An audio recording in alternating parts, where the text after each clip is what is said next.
సామాజిక న్యాయం గురించి మాట్లాడుతున్నావు. నిన్న అంబేద్కర్ విగ్రహం పెట్టి నేనే సామాజిక న్యాయం చేస్తున్నా, దేశాన్ని ఉద్ధరిస్తానంటున్నావు. నేను అడుగుతున్నా, అరకులో ఒక సవాలు విసురుతున్నా. ఇక్కడుండే గిరిజనులకు జీవో నెంబర్ 3 ఇస్తే దీన్ని ఎందుకు తీసేశారో సమాధానం చెప్పే ధైర్యం ఈ ముఖ్యమంత్రికి ఉందా అని అడుగుతున్నా. ఇది సామాజిక న్యాయమా అని మిమ్మల్ని అడుగుతున్నా. మళ్ళీ ఇప్పుడు ఎవరికి ఉద్యోగాలు వస్తాయి?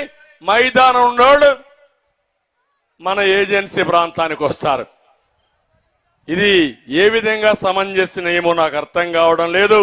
నేను ఒకటే మీ అందరినీ కోరుతున్నా, మళ్ళీ తెలుగుదేశం పార్టీ హయాంలో జీవో నెంబర్ 3 తీసుకొచ్చి ఇక్కడ ప్రాంతంలో ఉండే ఉద్యోగాలు మీకే ఇచ్చే బాధ్యత మేము తీసుకుంటాం. అవసరమైతే కోర్టులో కూడా ఫైట్ చేస్తాం.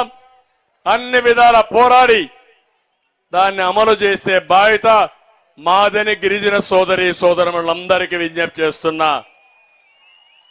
నేను ఒక్క విషయం మిమ్మల్ని అడుగుతున్నా, 5 ఏళ్లలో ఒక్క మంచి పని మీకేమన్నా చేశారా అని మిమ్మల్ని అడుగుతున్నా. జరిగిందా అని మిమ్మల్ని అడుగుతున్నా.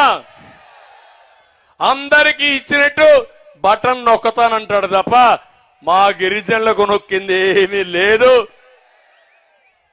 ఈ రోజు మీరు చూడండి, 16 పథకాలు